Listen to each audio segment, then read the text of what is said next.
Morning, everybody. Rusty from the Rusty Razor, having did the shave of the day, and today we're going to be doing Crowne and Crane's The Spice.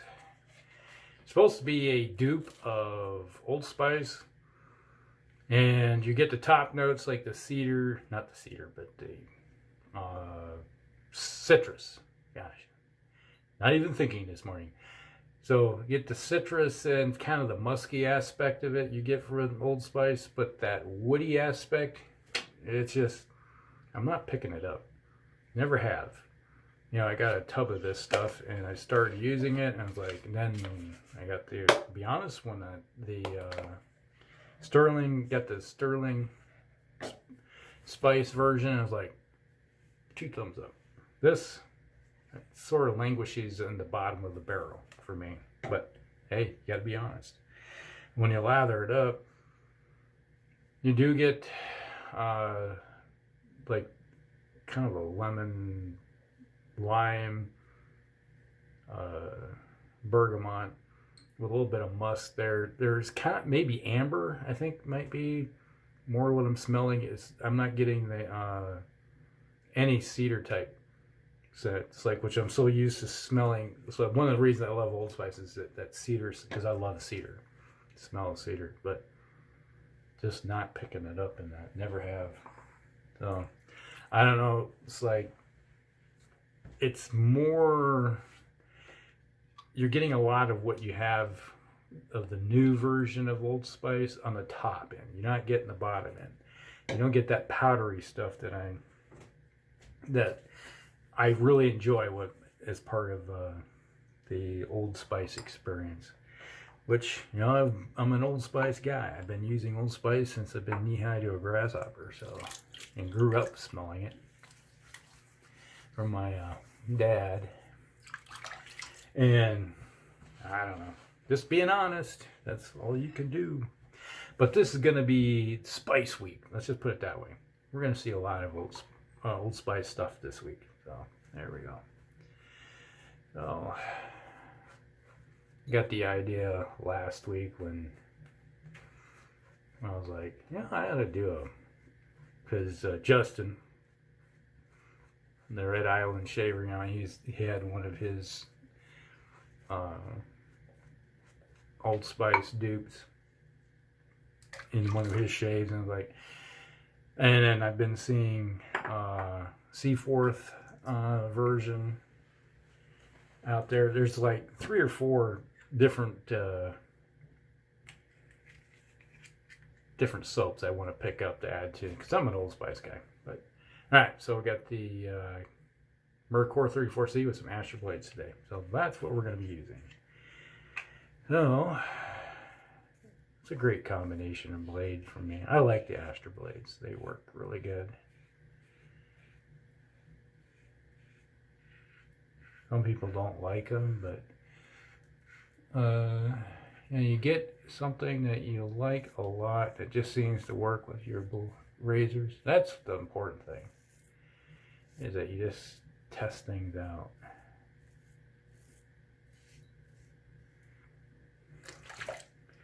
And when I first got back into the swing of things, you know, I bought one of those off of eBay. It was a sampler pack of many different blades, and Astras were one of the ones that were in the mix.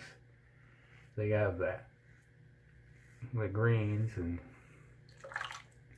so I just kept finding, it's like, yeah, I like these blades. Try them a different razor. Oh, these work good.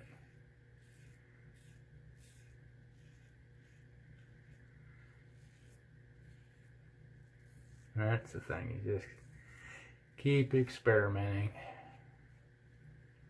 And it's really helped get a large experience with different blades, because I typically would order 100 at a time. And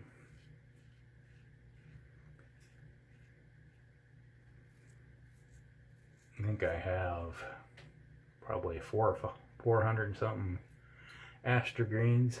They sit in the wings. Ordered a bunch, and it's like, yep, they'll be continually used. But lately I've been working through and using the blades that I picked up from Garrett and Sig. You know, the Shaving Disciple and Sig Solo. They sent me blades, you know, as part of, you know, they had their contests and I won. And they sent me a bunch of stuff. Oh. It's always good to try. Now, the soap quality of Crowne and Crane is good. Very similar to, I got one of my wife's hair stuck on the face, but it very similar quality. And this right here, you can see in the bowls, like that was basically about a quarter size amount of soap, and it is, oh, there's a culprit right there. Yeah. And make a nice lather out of it. That's the one thing. You always like a good lather, and it does. I've always been happy. But sometimes the scent of stuff, like everything, even Sterling has great soap, but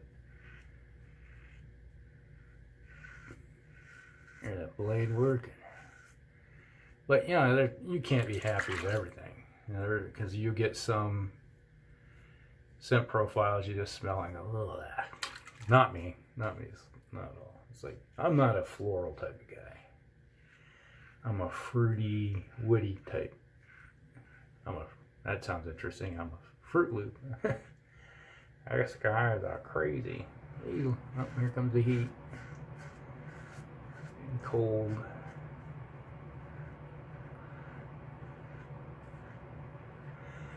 I didn't start my video until it's like, oh, the heat turned off, now I can start. And well, you can see how long the heat's been off. Yeah, just wintertime. You gotta deal with what you gotta deal. Same way in the summer when the air conditioning comes on. But this morning I looked out and it was like, yeah, it's above 0, so hey, it's not bad. It'd be a little chilly for a walk, but wearing enough clothes, you're good to go. It's like the other day I ran across 3 teenagers wearing nothing. I'm bundled up, you know. It's like I got my wool shirt on, I got a sweatshirt, I got my winter coat, along with a stocking cap and gloves, you know. I was like, and boots. Then I ran across 3 teenagers out walking, maybe going to their friend's house, and they're wearing just tennis shoes or flip-flop stuff with their socks hanging out with sweatshirts. No gloves, no hat, nothing. Like, and they're freezing. They're like, what the heck is wrong with you people? What's, you know?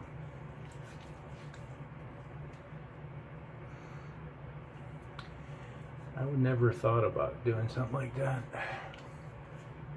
And again, and I was just thinking today of going out and doing trap lines when I was a kid. Take the snowmobile out, and yeah, because I had cut a path through the woods so I could drive the snowmobile through it and running my traps. Stop at certain points, run in, and check the trap that you had, set out, and pull whatever you may have gotten out of it, and or rebait it, and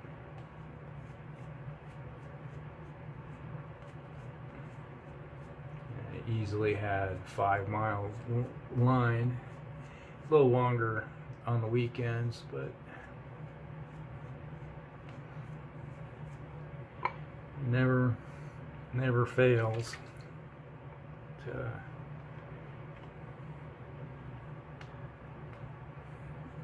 dress for the occasion.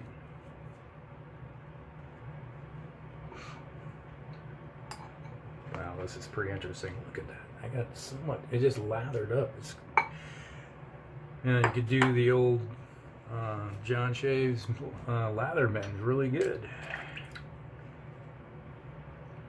Alright, final pass. But yeah, the snowmobile, we always had a sled on the back. Carry your goods, materials that you needed to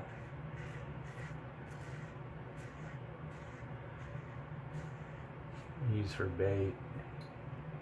Like during the summertime and spring, summertime, and fall, it's like spring really was meant June. You can go out on the lake a lot of times, because there were times that there was ice on the lake until May. So I didn't do a lot of fishing, but we had our freezer, and I would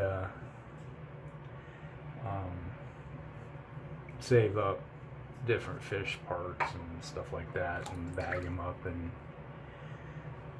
use that as bait for the trap line in the wintertime. Because either you're ice fishing, now when you got to start doing ice fishing, then obviously you got a good supply of stuff. So I would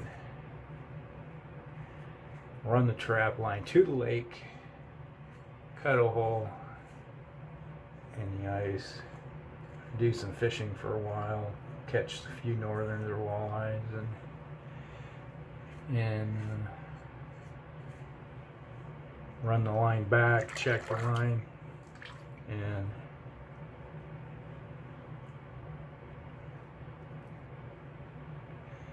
then if I needed some bait, if I didn't have any, I could chop a head off of like a walleye or something, or a perch, and rebait.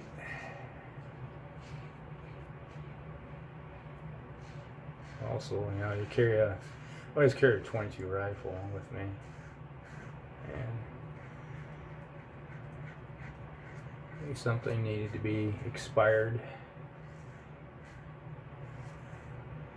and if I seen a snowshoe hair or something along the line, that would, you would park the sled about 200-300 yards away from where your traps were,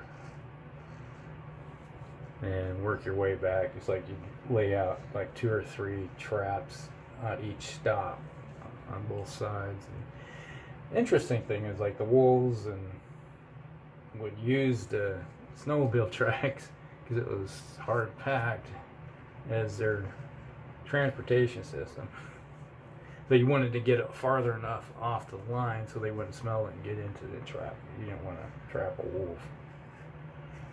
They didn't like it. They don't make them very happy.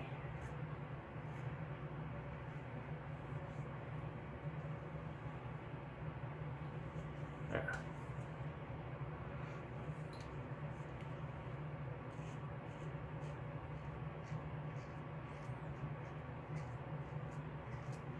But it's like when I would cut the hole in the ice. Bring your skill saw. It's like cut your hole in and chop the chunks up and cut a hole. Go fishing.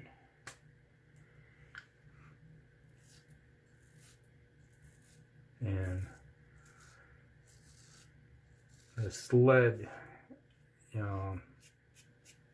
had rings on this 4 corners, and I had cut some poles, like aspen poles, popple trees, and would set those up, and we had burlap bags that you get from the feed sacks, and I sewed those together and turned them into a windbreak. So just throw a bucket down and use it as your seat, and use the sled and the bags as your windbreak.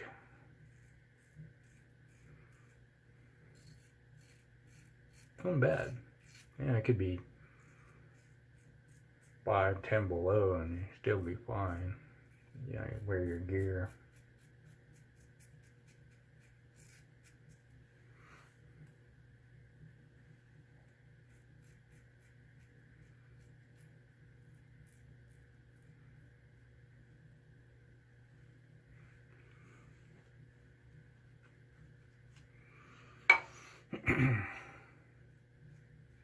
But we ate a lot of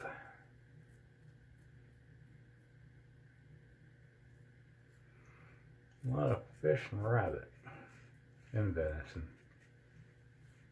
And one thing it's like if you got something like a mink or something in the line after you skinned it out, meat from that could be used as bait too. They're hungry buggers in the wintertime when it gets cold. A little energetic. They're looking for food. They don't care what they're getting. They're just eating. Not picky.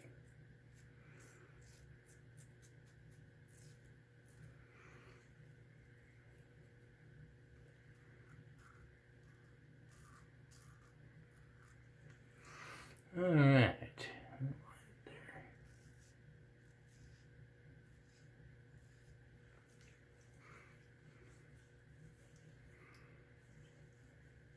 All right, we're done.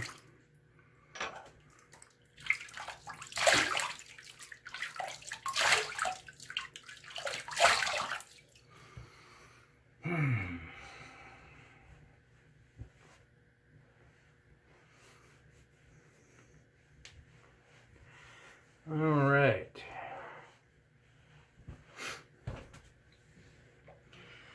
That, not bad. Good shape, nice and smooth. Great combination. Old Spice. Man, I wish I still had a little tingling right through here. That transition line, I got that jawline.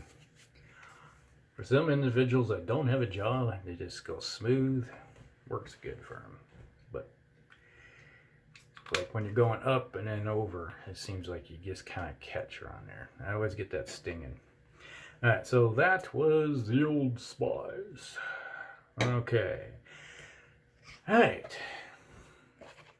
The Spice from Crowne and Crane. Now, if you do kind of like a slightly, well, I've got to say, the scent profile, not quite what I was expecting when I first got it. It's not bad, not unpleasant. Strength of this is probably around a 5, maybe a 6. It's not strong.